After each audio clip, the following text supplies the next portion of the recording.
Kasus dugaan korupsi yang melibatkan Sekjen PDIP Hasto Kristianto memasuki babak baru.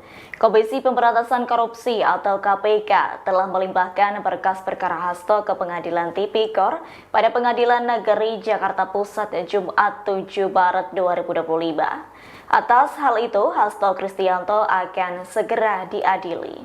Terkait kepastian jadwal sidang perdana pembacaan dakwaan, Ketua KPK Setio Budianto menyebut belum bisa memastikan.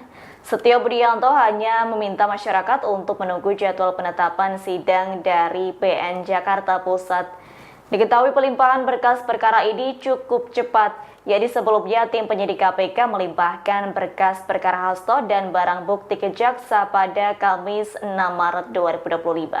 Artinya lembaga anti rasuah hanya membutuhkan waktu sehari untuk melimpahkan berkas perkara Hasto ke pengadilan.